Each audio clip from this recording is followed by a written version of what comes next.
Bienvenidos a esta mesa reunida alrededor de la cuestión del coraje de leer.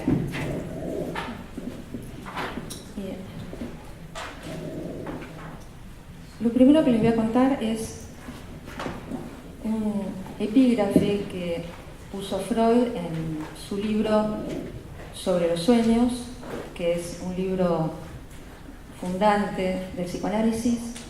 Me voy a presentar, es mejor, no se puede adivinar. Mi nombre es Paula Hochman y me dedico al psicoanálisis y estoy muy contenta de estar con todos ustedes acá, mis compañeros, abordando este tema, que ya el título anuncia que hay un coraje que se le supone al hecho de leer. Les decía, en el libro de los sueños, un libro muy importante de Freud, es el libro con el que sienta las bases del psicoanálisis como un nuevo discurso. O sea, no es un libro sobre enfermedades psíquicas, sino sobre los sueños, donde él inaugura una manera de leer los sueños a partir de postular el inconsciente como un material legible y que tiene efectos reales. Entonces, el epígrafe del libro dice: si no puedo conmover a los dioses del cielo, agitaría a Queronta los ríos del infierno. O sea, ya en el epígrafe Freud anuncia que leer los sueños no es entrar en un mundo ideal, sino es recorrer los ríos de lo prohibido, donde corre incestos, parricidios y secretos atesorados. Pero, digamos, sin embargo, es a partir de allí que el libro se desarrolla, con lo cual Freud tiene la certidumbre de que, digamos, entrar en este infierno no es perjudicial para el lector, más bien todo lo contrario. Es decir, la posición del lector es la posición que da más recursos. Y nada es tan duro de saber que pueda vencer al sujeto, que lo lee.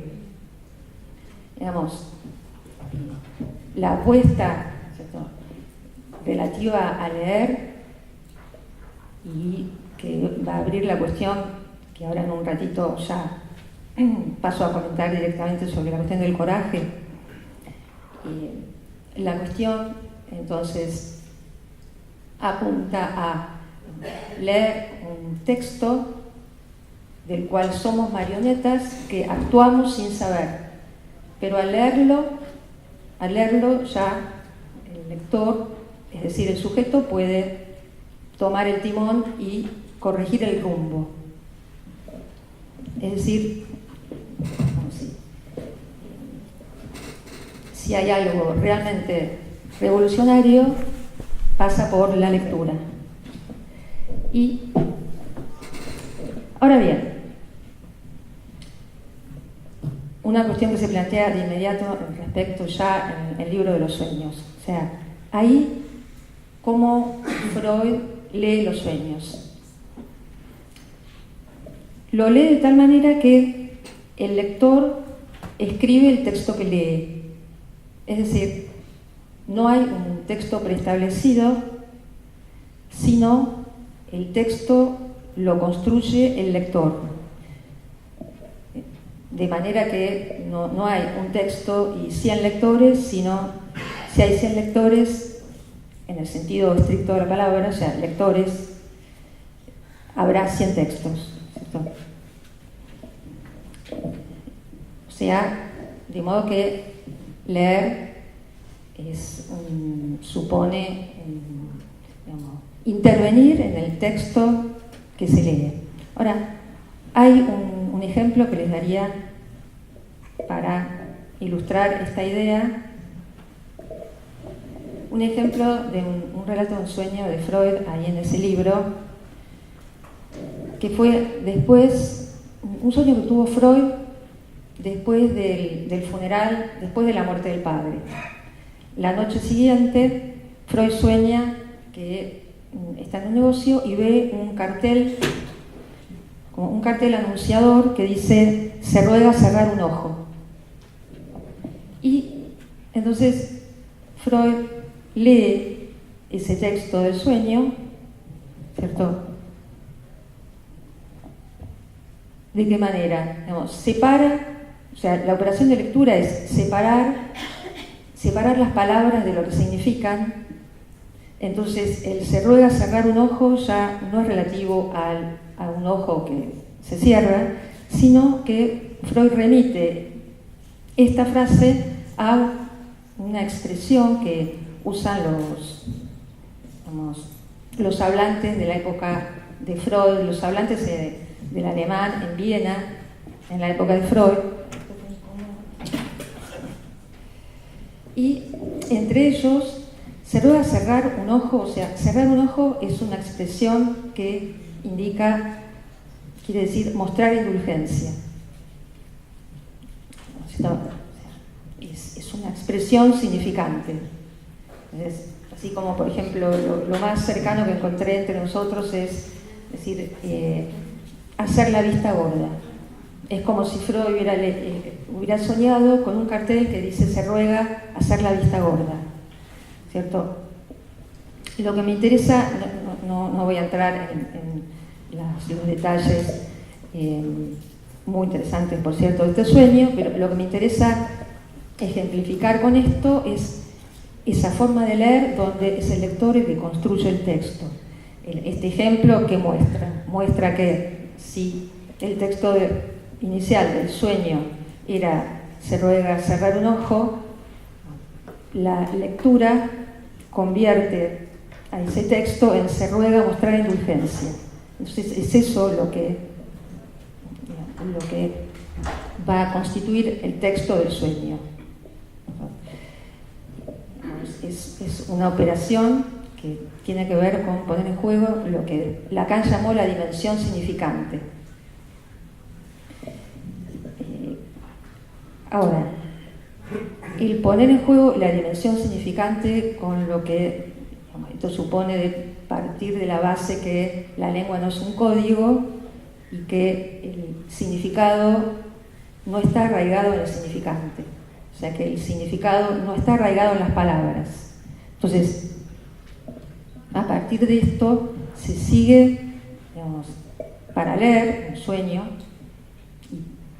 y lo generalizamos, leer el inconsciente supone seguir el trayecto del significante hasta ver reaparecer en alguna relación, ver reaparecer de manera imprevista un significado. Ese significado que quedó desarraigado se lo ve resurgir en una relación imprevista. Y en este punto me interesa mucho decir que operar de esta manera no supone hacer juegos de palabras azaroso.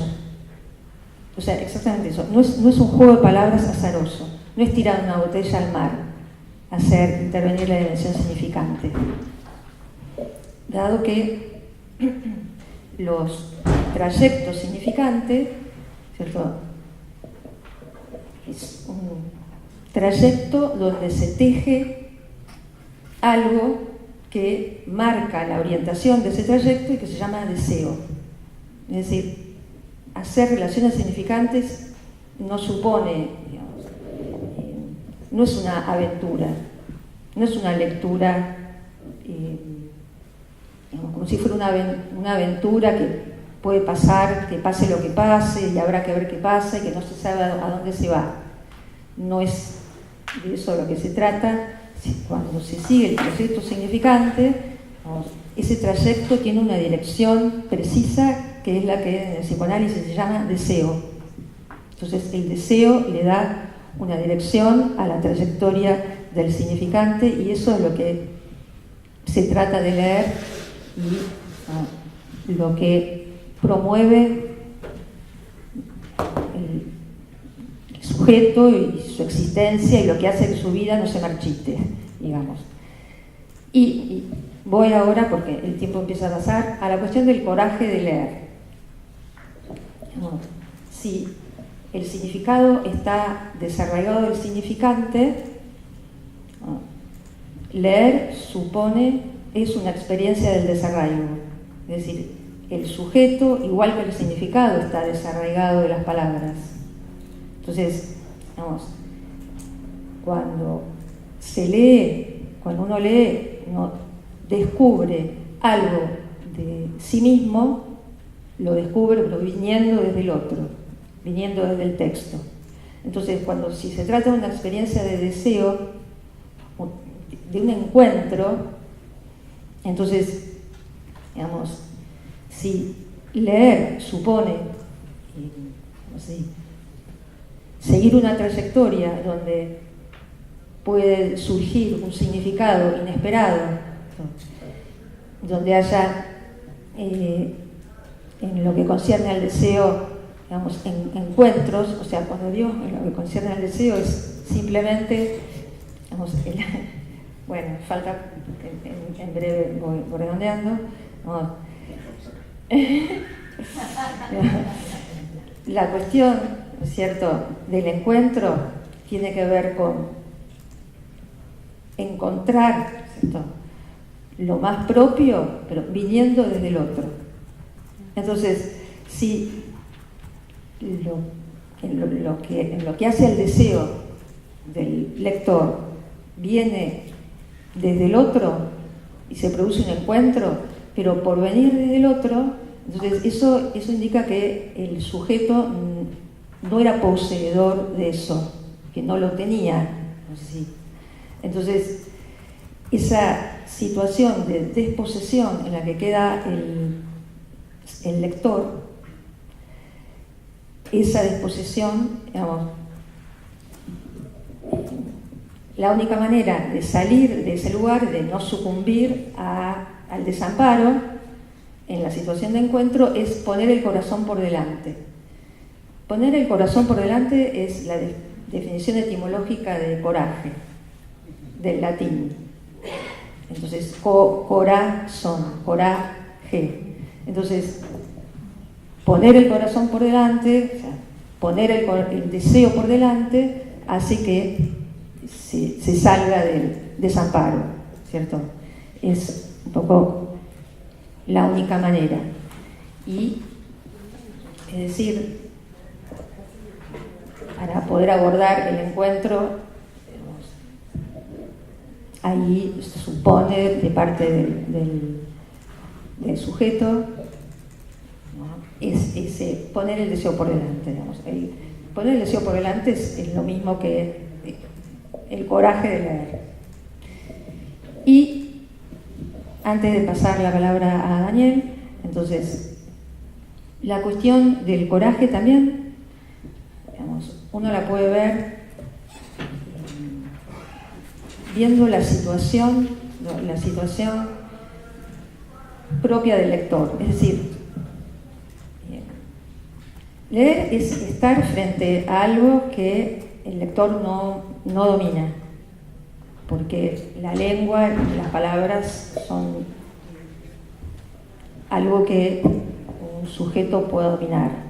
Entonces, desde ese punto de vista, leer supone estar frente a algo, o sea, el lector se está midiendo frente a algo que es más grande que él. Y en ese sentido, abordar eso que es más grande le da al lector un costado de héroe. Y esto sin exagerar absolutamente nada, ¿no? Es más, volviendo a la etimología, la definición etimológica de leer, esta vez, o sea, leer viene de legere, que quiere decir elegir. Entonces, el lector es alguien que está frente a algo mucho más grande que él, pero elige. Es decir, recorta palabras, recorta relaciones y arma un texto. Es decir, arma un texto y surgen novedades. Entonces, aún frente a algo que es mayor, pero el lector, digamos, es capaz de intervenir y crear lo nuevo. Entonces, en este sentido, ya con esto casi termino, si leer es dar lugar a lo nuevo y a la novedad, entonces la lectura es esencialmente, decididamente, digamos, lo opuesto a la sumisión. O sea, la tiranía, por ejemplo, prohíbe la variación para que todo siga siendo lo que es, ¿cierto? Digamos, Kafka escribió: un libro debe ser el hacha que rompe en nosotros el mar helado. Entonces, digo, el frío es el de la sumisión en la que quedamos si no leemos, ¿cierto? Entonces, es evidente que leer es el recurso para no vivir como avestruces ni como turistas del propio deseo. Con esto le paso la palabra a Daniel Goebel, nuestro querido escritor. Bueno, yo vine desguarnecido, es decir, tenía la impresión de que íbamos a tener una especie de conversación interdisciplinaria, por lo tanto no traje nada preparado, lo cual supongo que eso ustedes los tienen acostumbrados, y a mí también, porque me he pasado la vida pagándole a psicoanalistas, así que ahora les voy a infligir mis asociaciones libres sin que puedan cobrarme. Estaba pensando, estaba escuchando atentamente lo que decía Paula, y pensaba en la cuestión del coraje. Y me parece que hay una cuestión paradojal en la cuestión de la lectura y la valentía, porque en mi caso personal, el acto de la lectura, junto con la libertad que me confirió para asomarme a mundos que de otra manera me hubieran sido negados, me sirvió para protegerme del mundo circundante, que en su mayoría me parecía poco interesante. Es decir, la lectura supuso para mí, junto con el descubrimiento de los paraísos de la imaginación, o más bien la confirmación de los paraísos de la imaginación, me funcionó como barrera frente a lo real, hasta el punto de que ahora casi no puedo concebir ninguna experiencia que no sea mediatizada por el acto de la lectura, digamos, por su configuración en una construcción verbal. Y en ese sentido, en el curso del tiempo, el acto mismo de la lectura se convierte en una especie de acto paralelo al acto de la escritura. ¿Por qué? Porque en mi recorrido como escritor, escribir es de alguna manera ordenar de un modo particular la biblioteca, es decir, reconfigurarla. Escribir es también organizar una serie de sistemas de lectura para configurar de otra manera, ya no solo la biblioteca, sino la realidad en tanto tal. Pasando del ejemplo particular, pienso en ejemplos del modo en que la lectura funciona como escritura modificando lo real. El caso más arquetípico que me parece es el de Ignacio de Loyola. Ignacio de Loyola no era más que un soldado que estaba en un castillo defendiéndolo del ataque de algún enemigo, no sé si eran los portugueses, algún adversario interno, y en algún momento una bala de cañón le quiebra la pierna. Al quebrarle la pierna, Ignacio de Loyola tiene que entrar en reposo hasta que se le cure, y pide un libro para leer. Pide una novela de caballerías. En ese castillo no había novela de caballerías, solo estaba la Biblia. Lee la Biblia y combina dos experiencias, la experiencia del soldado con la experiencia aparentemente inédita de la lectura del texto religioso y funda la Compañía de Jesús, que a su vez se convierte en el órgano militante e intelectual de la Iglesia y se expande por el mundo, intenta modificar el confucianismo en China y termina fabricando un papa argentino. Sin que esto signifique ningún arrebato nacionalista, se podría pensar también en el modo en que un escritor lee la realidad entre la escritura y su construcción, y pensar en un texto como Cronus Orbis Tertius.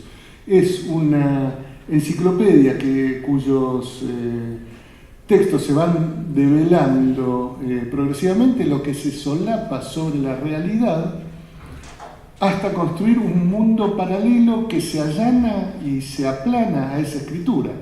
Y hay un dato muy interesante, y es que el Cronus Orbis Tertius se escribe unos años antes de la aparición del peronismo.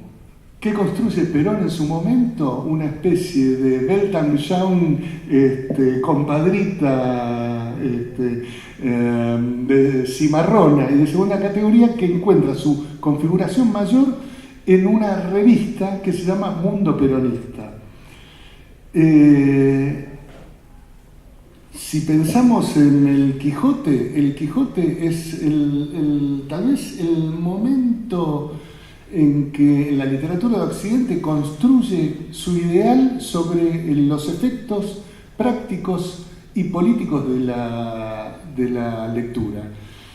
Como todos recuerdan, porque si no hemos leído el Quijote, por lo menos alguien nos lo contó, Don Quijote es un señor que se vuelve loco a fuerza de leer libros, termina por supuesto al final de su vida renunciando a lo que él llama locura, pero su praxis, consecuencia de la lectura, configura primero una rebeldía contra la opacidad de lo real del mundo español, de ese mundo de ventas, de molinos, de gente vulgar, etcétera, etcétera, y termina construyendo un mundo que se hace a su medida para revelarle a él, Don Quijote, el lector encendido, la irrealidad de sus sueños. Es decir, el mundo se construye como un real de simulacro para decirle a él una verdad que no es la verdad de su texto. Por lo tanto, finalmente el texto termina fabricando la realidad.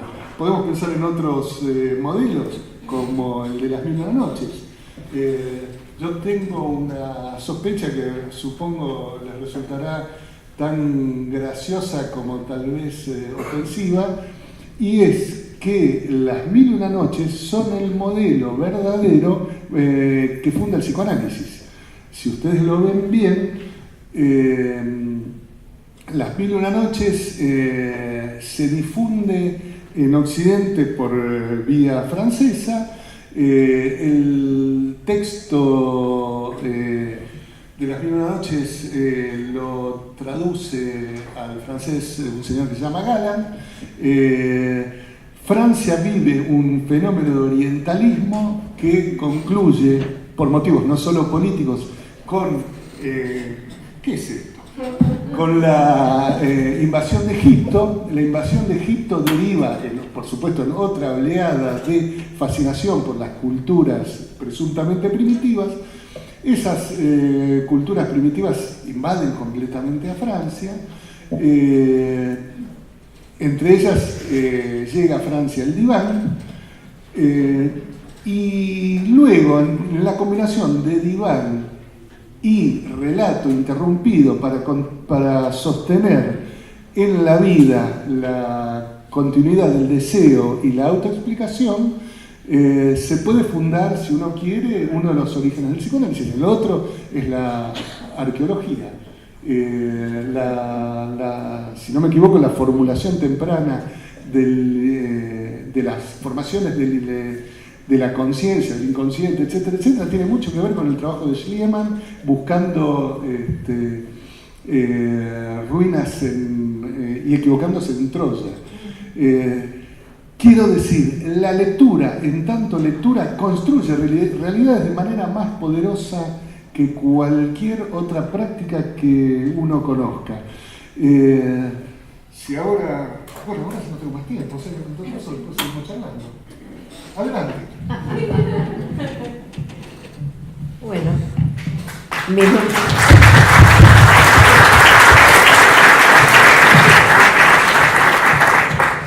mi nombre es Olga Prosperi, pertenezco a Topología en Extensión de Buenos Aires y agradezco mucho este espacio a la Feria del Libro, feria con la cual he tenido lazos muy propiciatorios y un recuerdo que es lo que me permitió empezar a pergeñar lo que quiero decir hoy. En una época, la Feria del Libro se llamaba El libro del autor al lector. No sé cuándo se perdió o si aún sigue siendo así, pero este ternario, autor, lector y libro, me hizo pensar en algo justamente que leí hace un tiempo en El Quijote de la Mancha, o casualidad. Y ya vamos a empezar el diálogo. Luego de haber escrito toda su obra extraordinaria, Cervantes se ve en la difícil tarea de escribir lo que la prologaría, que en aquellas épocas, a modo de ornato y de vidriera, podemos decir, consistía en muchos comentarios de personas célebres, recomendables, criterios editoriales que también lo sabían. Aquí que Cervantes no hace eso. Digno autor del Quijote, inventa un diálogo con un amigo a quien le cuenta estas dificultades. El amigo le da algunos consejos, pero él resuelve la situación de esta manera. Junto con este diálogo pone unos ornamentos, del cual el más interesante a mi juicio es el primero, que es un soneto llamado en aquellas épocas de rabo corto. ¿Por qué? Porque la última sílaba estaba cortada. Al lector le correspondía continuar con la lectura. Pero lo más interesante que encuentro en este soneto es el título. En vez de buscar un elogiador, digamos, reconocido, presuntuoso, se toma la libertad de nombrar como autora de este soneto a Uganda la Desconocida. Uganda la Desconocida no era tan desconocida, porque ella misma era un personaje de un libro anterior de caballería, que no solo era mujer, cosa no muy favorable en aquellas épocas, sino que también era bruja. Ella aparecía y desaparecía, piacere, y así lo hace en el libro del Quijote. Bueno, ahí Uganda la Desconocida transforma al libro mismo en personaje y le habla. Ella le habla y le dice que elija bien a sus lectores, que elija cuidadosamente a sus lectores, sobre todo que busque buenos lectores, y dice algo de eso, que lean con lectura. Ahí mi ignorancia del castellano de aquellas épocas, prueba de que la lengua cambia a cada instante, encuentro para mi sorpresa que lectura quiere decir cuidado, no lectura. Lectura y cuidado. Los consejos de Uganda, personaje con el cual Cervantes desafía a lo esperable para una presentación de una novela, son verdaderamente una clave de lectura. Y allí vería, contestándole a Daniel, que es un muy buen ejemplo de que es necesaria una bruja o una mujer para que un hombre no se vuelva loco por causa de lo que lee.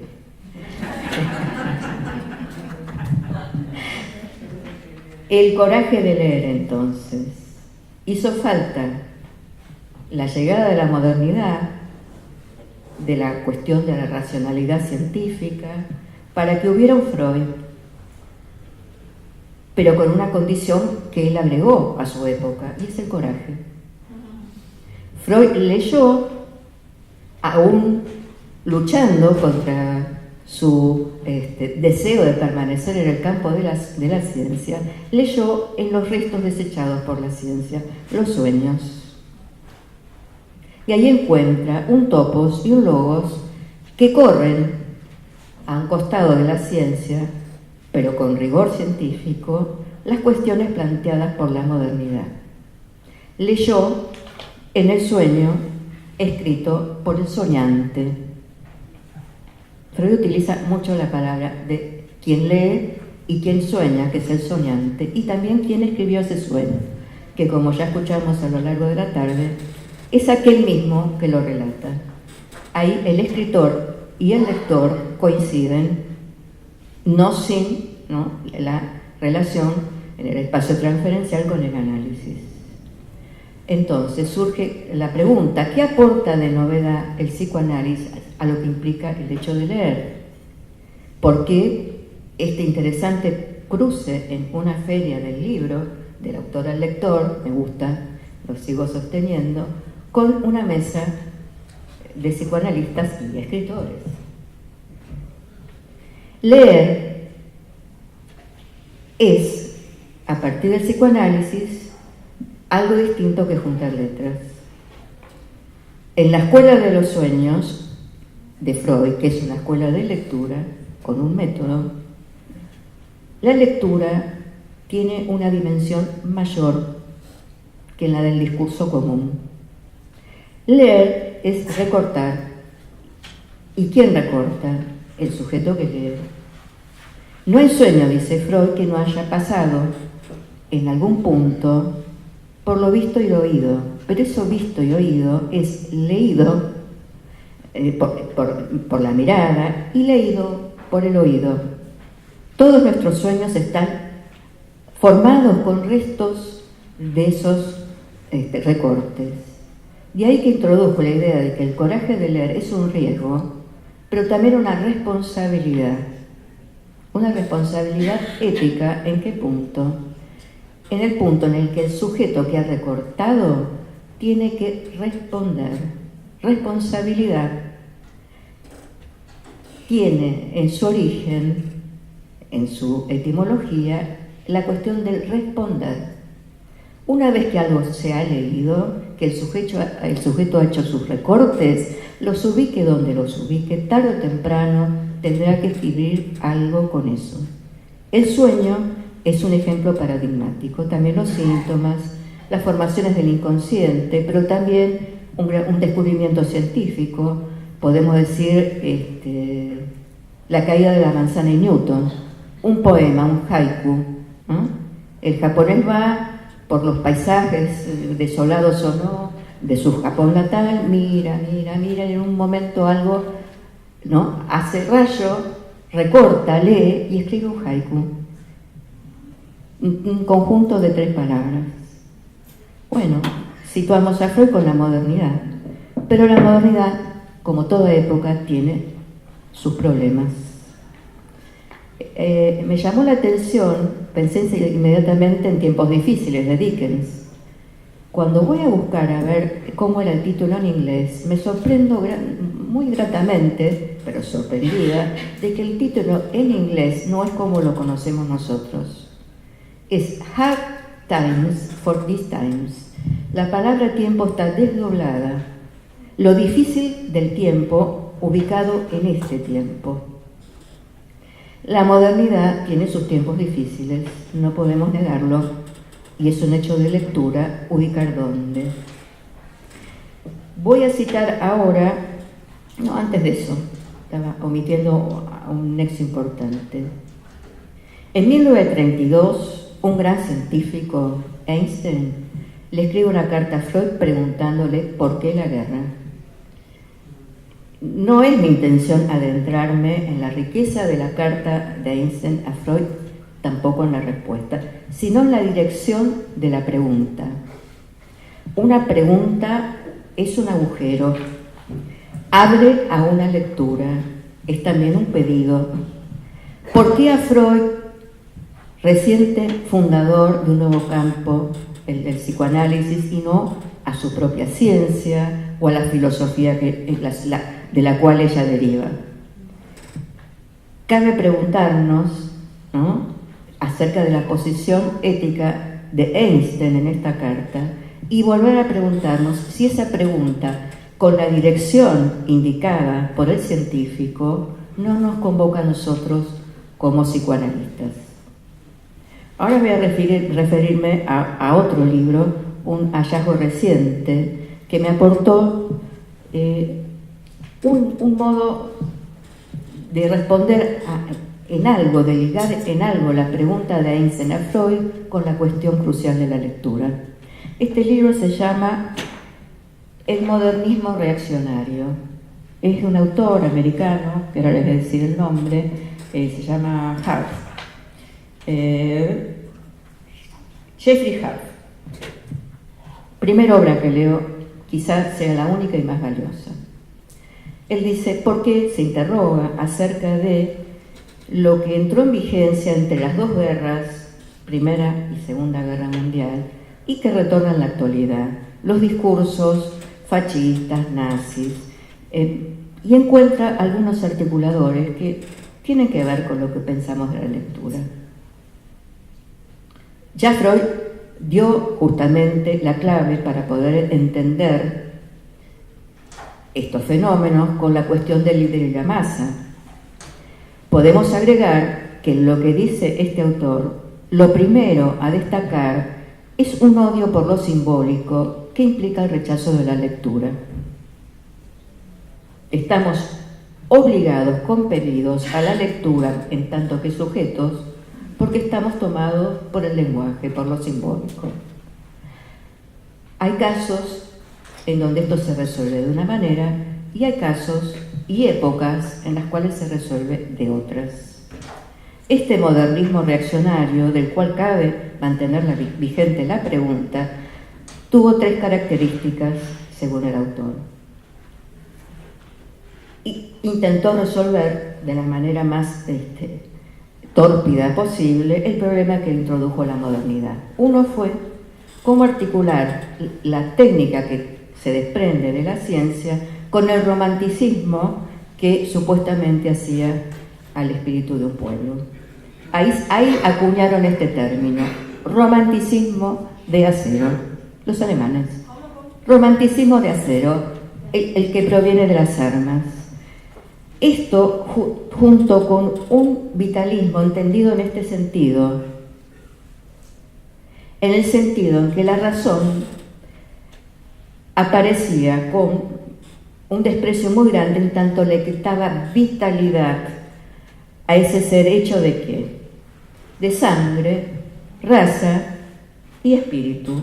Y lo más interesante de esto, que situó en uno de los autores que este libro revela, es que todo esto fuera excluido de toda justificación racional. ¿Qué quiere decir esto? Que tomando como un axioma, punto de partida, solamente se podía leer lo que estaba escrito de esta manera. He aquí un grave declinamiento de la responsabilidad del sujeto en cuanto a los hechos de su lectura. Reintroducir al sujeto de la lectura es un hecho que nos atañe. Coincido en parte de lo que dijiste. Creo que la lectura construye mundos, construye redes. Me interesaría más pensarlo como redes, como lazos. Y para terminar ya, esto quiere decir que faltan 2 minutos. Para terminar, destaco la posición del sujeto, una posición de lectura que es ética con respecto a su propio deseo, pero también poder leer lo difícil en el tiempo que le toca vivir. Y esto involucra leer las leyes, en las leyes de la legibilidad, en que se juega, los obstáculos, lo que impide la lectura. Es decir, en psicoanálisis tenemos una manera muy topológica de decir esto. Las sombras que se arrojan a la lectura impiden la construcción del objeto. Ceder la responsabilidad de la lectura es no solamente entregar a otro el papel del lector oficial, sino entregarse a esa sombra del objeto que no puede ser construido, pero que produce efectos. La destrucción por la cual pregunta Einstein a Freud es uno de ellos. Dijo.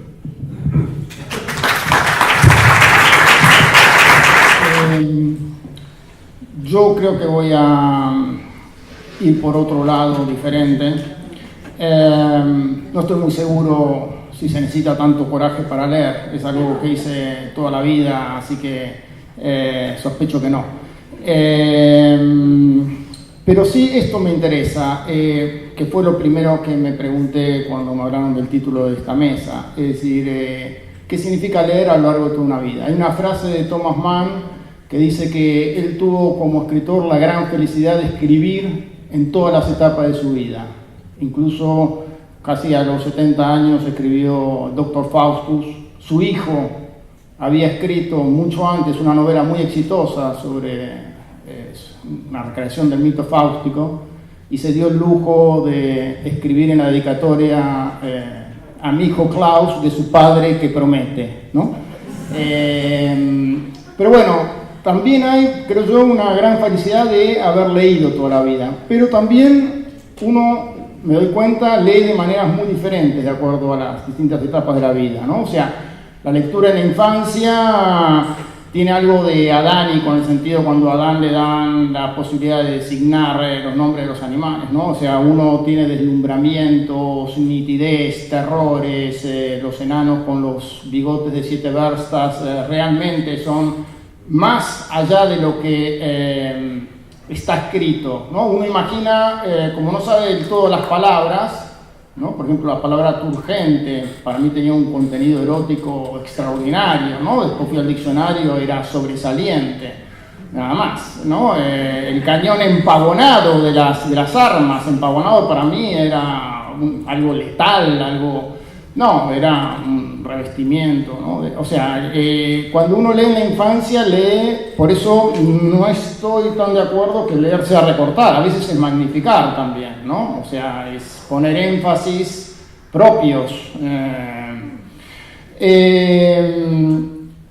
Así que eso es lo que me ocurría en la infancia. En la adolescencia había algo de revelación de mundos, ¿no? El mundo de lo ideológico, el mundo de las ideas filosóficas, el mundo del sexo. Para mí leer en la adolescencia y también cierta independencia, uno empieza a elegir sus propias lecturas, ¿no? Y después en la madurez, digamos, hay otra clase de búsqueda que yo diría, o en mi caso por lo menos, como ya quería ser escritor, uno busca algo del orden, diría yo, de la maestría y también busca aquello que se oponga al lugar común, es decir, uno ya leyó lo suficiente como para empezar a descartar todo lo que suena al lugar común. Es la lucha contra el lugar común, la lectura de la madurez. Y también la lucha contra lo que decía Art, ¿no? Que empezaba a agarrar los distintos libros y empezaba a sentir esto ya lo sé, ¿no? O sea, empezar a tratar de encontrar algo que uno no haya leído todavía. También es la lucha contra las propias preferencias. Llega un momento en que uno ya sabe qué clase de libros le va a gustar y cuáles no. Entonces es un momento para proponerse ir a otras estéticas, exponerse a otra clase de libros, etc. Bueno, ¿cómo leo hoy? Por eso, para mí, el verdadero título de charla tendría que haber sido, en mi caso, no el coraje de leer, sino el coraje de seguir leyendo sin lentes, además, ¿no?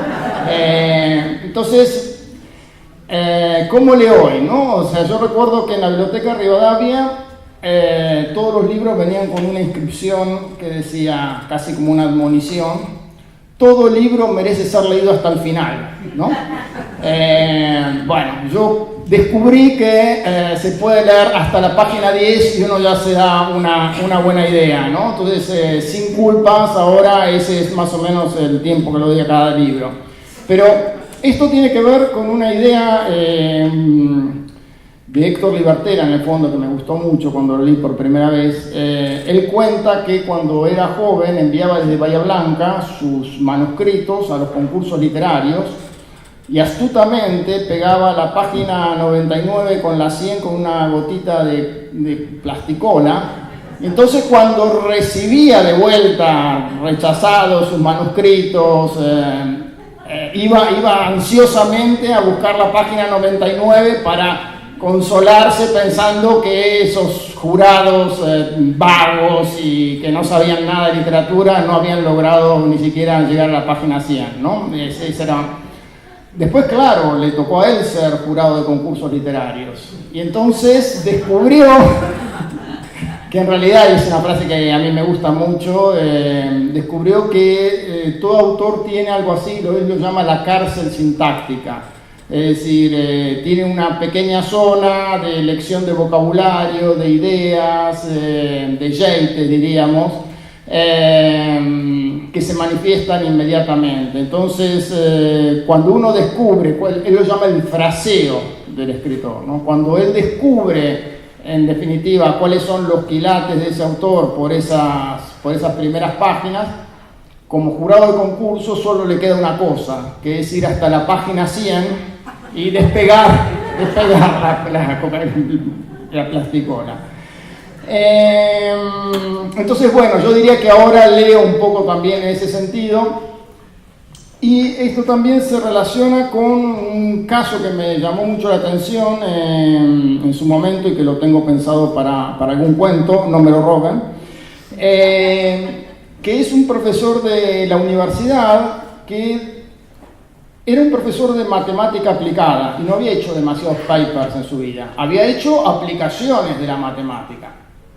Y estaba totalmente furioso porque un estudiante más joven había conseguido su cargo, se lo había de algún modo arrebatado, decía él, porque había hecho una cantidad de publicaciones, pero ninguna aplicación verdadera, es decir, había hecho una cantidad de papers teóricos sobre lo que podría ocurrir con la matemática aplicada, pero nunca había aplicado la matemática como él a la industria. Entonces entró en una especie de obsesión y mandaba todos los días, mandaba mails sobre esta situación una y otra vez. Y claro, cada tanto, desde la dirección le contestaban, le explicaban con paciencia cómo había sido el concurso, etc. Pero entonces había inventado lo que llamaba una máquina de no bullshit, ¿no? Que la máquina de no bullshit convertía un texto largo de explicaciones, excusas, etcétera, y lo reducía a lo esencial. Entonces él ponía el texto que le enviaban, decía, lo puse en mi máquina de no bullshit y dice esto, esto y esto, y a esto le contesto con esto y esto y lo otro.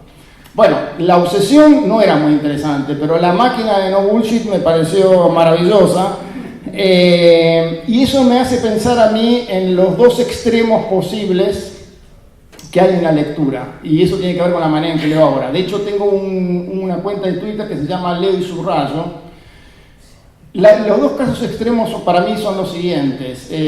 Durante la lectura uno encuentra una cantidad de elementos que tienen que ver con armar cosas, ¿no? Que serían los rituales que tiene que hacer cada escritor, como el mago que tiene que alimentar a las palomas y limpiar los espejos, ¿no? Hay una cantidad de cuestiones que hay que resolver de la trama, de la información, de la caracterización de los personajes. Hay que de algún modo crear el ámbito propicio para que unas pocas ideas logren vivir en todos sus destellos, por así decir, ¿no? Entonces, esa sería una manera de leerlo todo y de algún modo dejarse llevar por esa forma de conducir del escritor. Esa fe un poco la hemos perdido, ¿no? Después de tantas lecturas, y uno va tratando de saltar a lo esencial. Y lo otro es distinguir, Borges tiene una frase, algo así como que uno se tiene que resignarse a que la belleza se encuentra en más lugares de los que uno imaginaría, ¿no? También ocurre con la literatura. No es necesario que un libro sea extraordinario. Muchas veces en libros más o menos ordinarios encontramos frases extraordinarias, ideas extraordinarias, destellos. Bueno, eso es lo que yo trato de capturar en las lecturas que hago, en los subrayados que hago en esta cuenta, ¿no? Entonces, están esos dos extremos posibles para mí en la lectura, ¿no? O sea, cada tanto hay algo como de lo literario que se revela y que uno siente que ahí hay un epigrama, una perla, pero también, indudablemente, no puede sostenerse lo literario solamente con esa secuencia. Bueno, y antes de que me pongan estos caramelos, de lejos, de cerca son cartoncitos, voy a darles un ejemplo de la clase de frases que tomo. Si la tecnología me lo permite.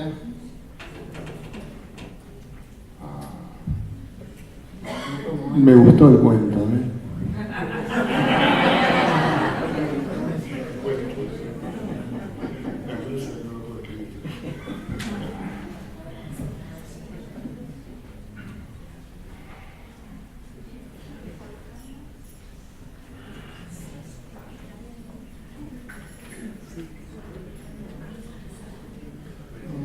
No tengo conexión.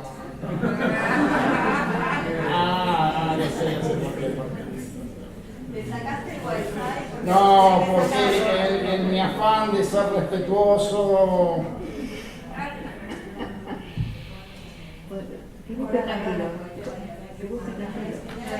Bueno, quería leer las frases del hijo judío de Daniel Klein, pero las pueden ver en mi cuenta de Twitter. Hay unas frases maravillosas en ese libro y bueno, eso era lo que quería leer para que vean un poco cómo intento seleccionar lo literario. Bueno, creo que dije todo lo que quería decir, salvo las cosas con las que estuve en desacuerdo de lo que han dicho antes, pero eso lo dejamos para la segunda ronda, ¿no?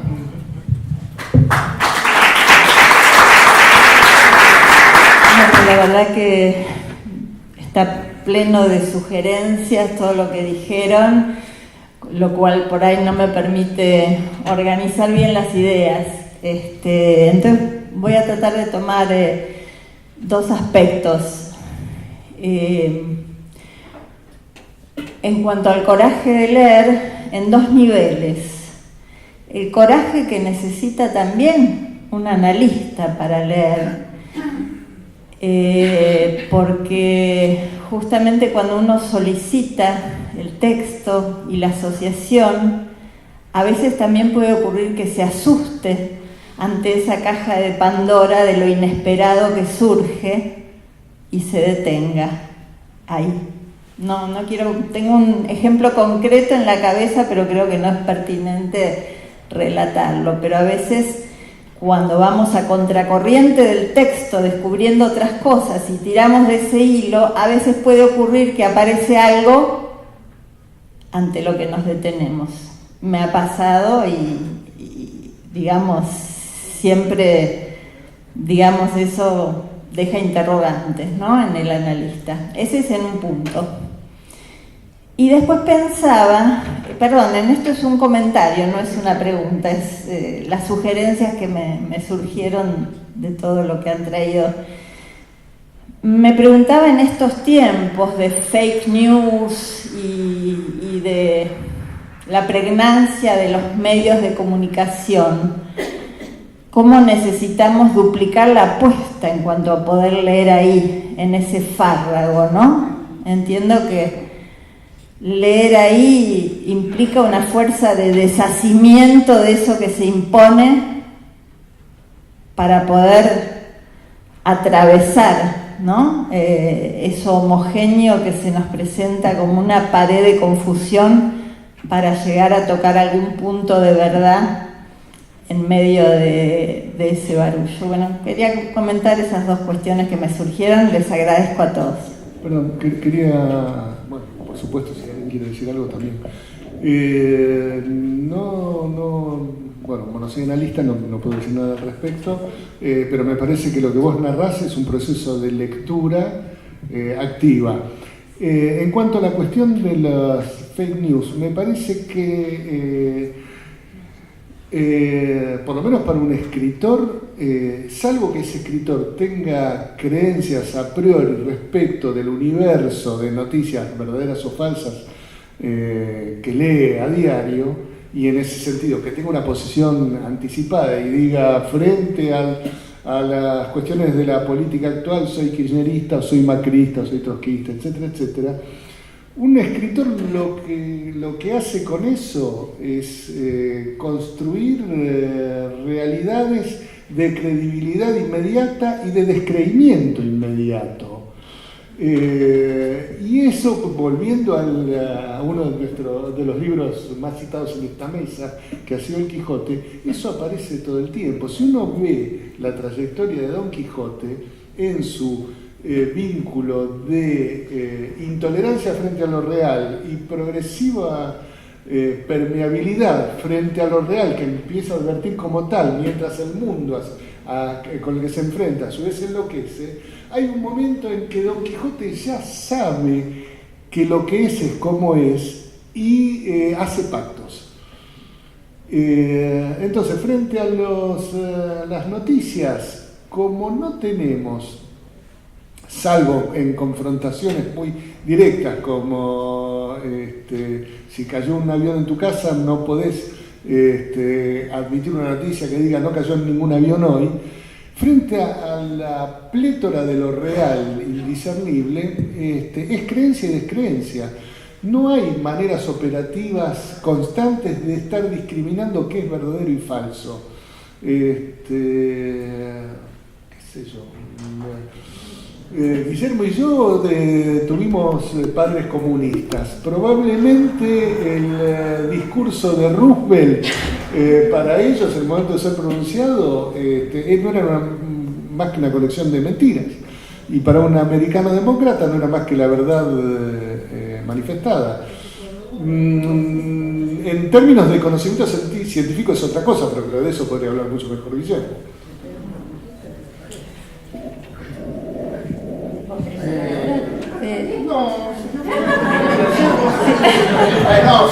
Mañana tengo esa charla, mañana charla de ciencias y creencias, entonces mañana doy un PowerPoint, etc. Igual quiero decir algo, ¿no? Esto es algo interexposiciones. A vos, Guillermo, vos decís, bueno, la lectura no es un recorte, pero yo te pregunto. No dije no es un recorte. Dije, no es solamente un recorte, a veces es recorte, a veces es magnificación. Eso es lo que dije. Pero no está bien lo que me corregís, pero en la magnificación mismo, ¿no es un recorte? Es un énfasis, bueno. Ese recorte, aparte es muy interesante porque vos y el recorte que hiciste fueron épocas de la vida, ¿no? Para modos de leer. Sí, no. Un adolescente recorta ciertas cosas, ¿no? Un adulto, alguien que ya usa anteojos, y son distintos recortes. Pero la idea de recorte a mí me hace pensar en quitar algo y a veces se ve agregando dimensiones. Entonces no me gusta en toda la palabra recorte si no está complementada con muchas otras. Yo digo magnificación y podría decir distorsiones también, y varias otras que se me ocurren. Esa sería la otra que se me ocurre, es la cuestión de la arqueología, que me gustó mucho. O sea, eso lo creo que lo dijo Daniel. O sea, hay un elemento de arqueología en la lectura también.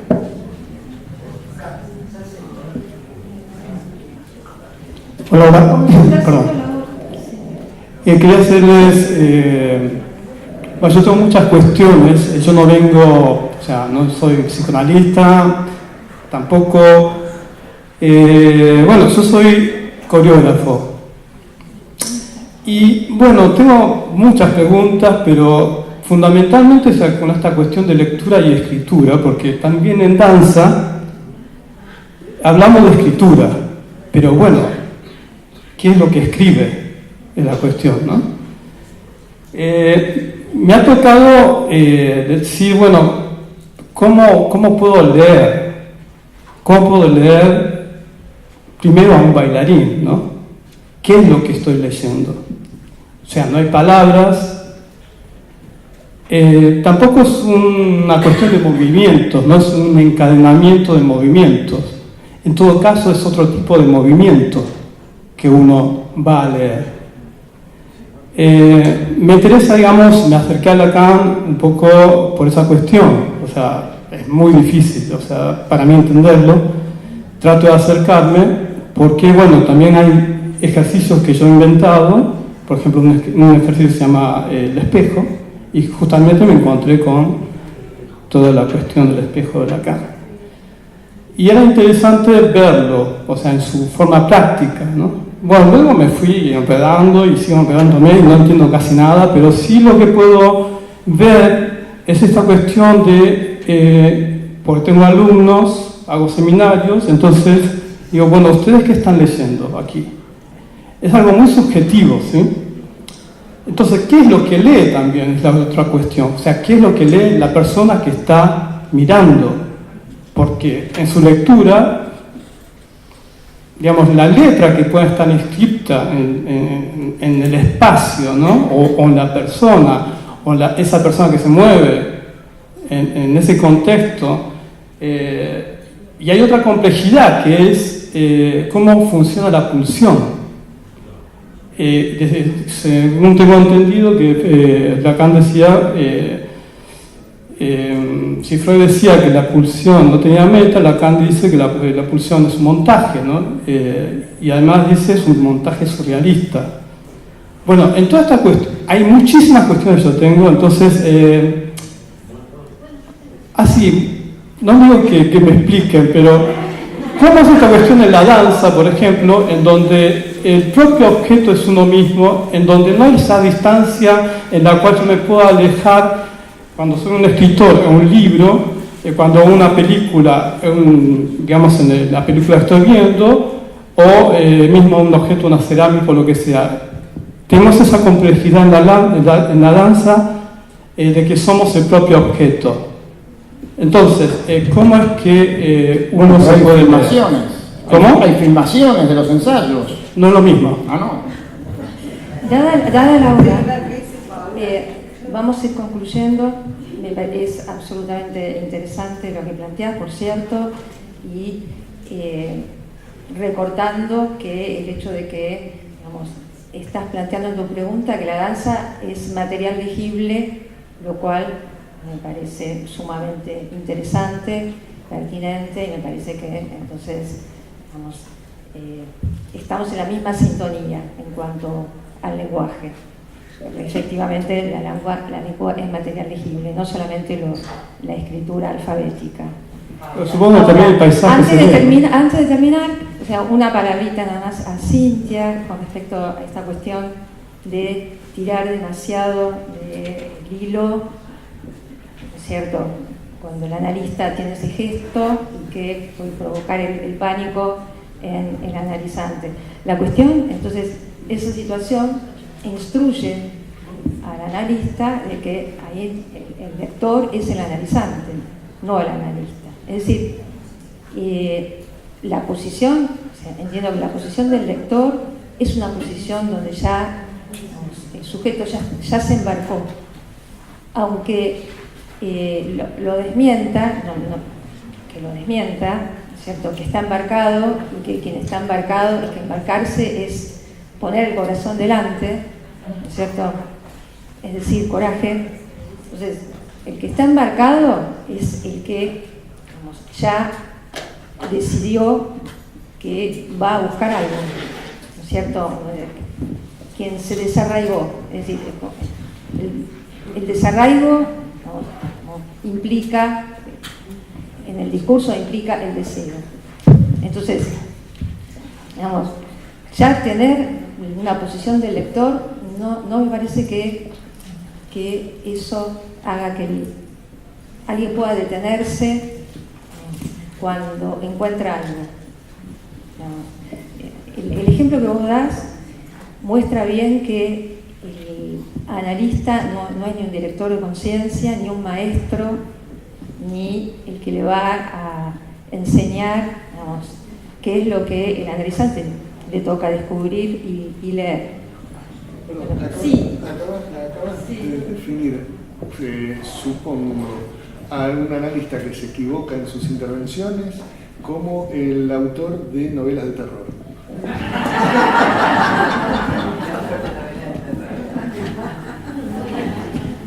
Muy bien.